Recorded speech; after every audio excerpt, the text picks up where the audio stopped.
कुठले कुठले कामं करण्यात आलेले आहेत आणि कितीची निधी या कामामध्ये आली आहे, काय सांगाल?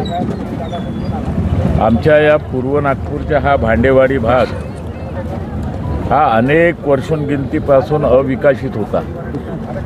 या भागामध्ये खूप काही समस्या होत्या, लोकांना पाणी नव्हतं भेटत, टँकरनं पाणी भरत होते, अनेक प्रकारच्या अडचणी होत्या, रस्ते नव्हते।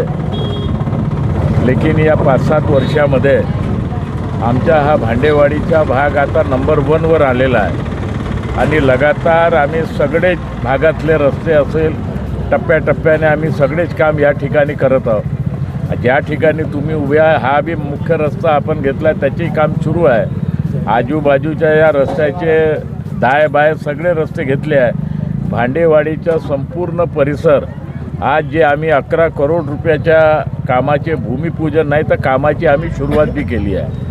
बाजूलेच आपण एक विरंगुळा केंद्र वरिष्ठ नागरिकांसाठी बांधत आहोत, त्याचे आपण भूमिपूजन केलं आहे। आणि म्हणून हा भांडेवाडी क्षेत्र एक जमान्यामध्ये या भागामध्ये कोणी यायला नव्हतं पाहत, कोणी राहायला नव्हतं पाहत, कोणी जागा घ्यायलाही नव्हतं पाहत।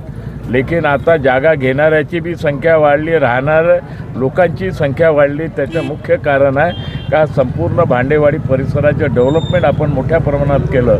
आपण पाण्यापासून लोकांना टँकर मुक्त या ठिकाणी केला आहे आणि जे जे काही प्रश्न असतील ते आपण सगळे मुख्य रूपाने आपण सोडवण्याचं काम या ठिकाणी केलं आहे। कारण आम्ही पहिले काम सुरू करतो मगच आम्ही भूमिपूजन करतो, नाही तर काँग्रेसनं तर अनेक बोर्ड इथं 50 वर्षात लावून ठेवले होते, भूमिपूजन आहे ना कामच गायब आहे। लेकिन आम्ही या 8-10 वर्षामध्ये आमच्या हा पूर्व नागपूरचा भाग, पुनापूरचा भाग आणि पूर्व नागपूरच्या 10 प्रभागामध्ये लगभग अनेक कामं तर केलेच आहे। लेकिन या 10 दिवसामध्ये 200 करोड रुपयाचे कामं आम्ही आपल्या या पूर्व नागपूरमध्ये आणले। त्याच्या कामाची सुरुवात बी झाली आहे। रोज कमीत कमी 10 ते 12 भूमिपूजन करून आम्ही कामाची सुरुवात त्या ठिकाणी केली आहे। आणि म्हणून या भांडेवाडी परिसराचं एक चांगलं काम आमच्या सगळ्या सहकार्याच्या मार्फत या ठिकाणी झालेलं आहे आणि आपण धीरे धीरे पाहान का या वर्षभरामध्ये हे संपूर्ण काम कंप्लीट होईल।